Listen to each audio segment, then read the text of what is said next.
அன்பே சிவம், அன்பே சிவம். சிவம் அன்பே என்று சொல்லவில்லை. அன்பே சிவம், அன்புதான் சிவம்.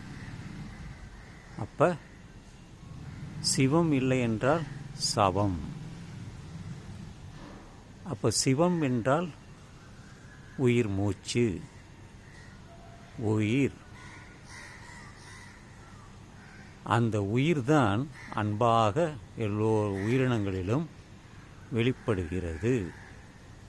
அருட்பெருஞ்சோதி தனிப்பெரும் கருணை என்று வள்ளலார் சொன்னார். அருட்பெருஞ்சோதி,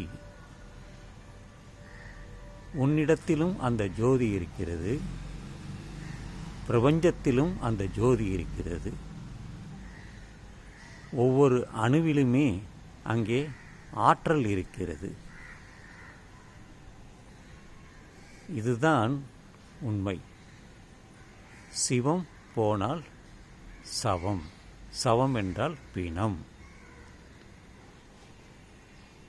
இதுதான் நாம் தெரிந்து கொள்ள வேண்டிய விஷயம்.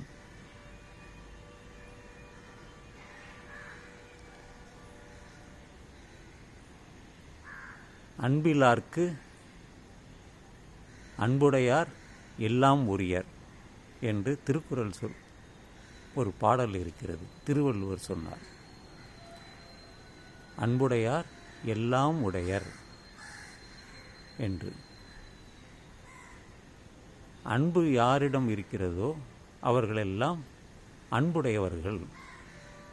நம்முடைய நண்பர்கள், உறவினர்கள், இந்த உலகெங்கிலும் இருக்கக்கூடிய அனைவர்களும். அதைத்தான்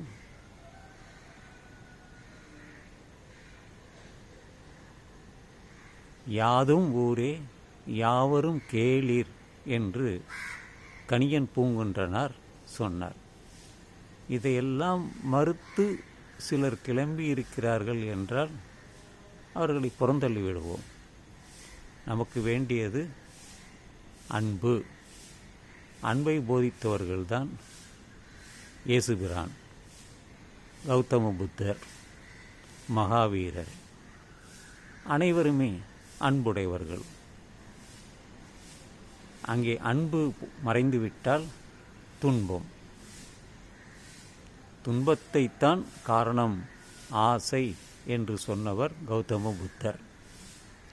இதையெல்லாம் மறந்துவிட்டு கல்லையும் மண்ணையும் எடுத்து இதுதான் சிவன் என்று சொன்னால் அவர்களுடைய மடத்தன்மையை என்ன சொல்வது? அவர்களெல்லாம் மூடர்கள்தான், அறியாதவர்கள்தான். அவர்களுடைய அறியாமை நன்று வெளிப்படுகிறது என்று நன்கு நமக்கு தெரிகிறது. படித்தவர்களுக்கும் தெரியும், இதை உணர்ந்தவர்களுக்கும் தெரியும். கல் தோன்றி மண் தோன்றி அதற்கு முன்னே தோன்றிய குடி தமிழ்க்குடி. இந்த தமிழ்க்குடி எதை அவர்கள் நினைத்தார்கள்?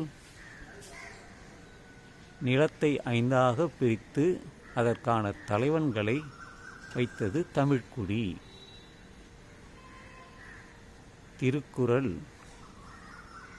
ஒரு தமிழ்க்குடியில் வந்தவர். தொல்காப்பியர் தமிழ்க்குடியில் வந்தவர். இளங்கோவடிகள் தமிழ்க்குடியில் பிறந்தவர். மணிமேகலை தமிழ்க்குடியில் பிறந்தவர். மற்றவர்கள் எல்லோரும் நீங்களே யோசித்து கொள்ளலாம்.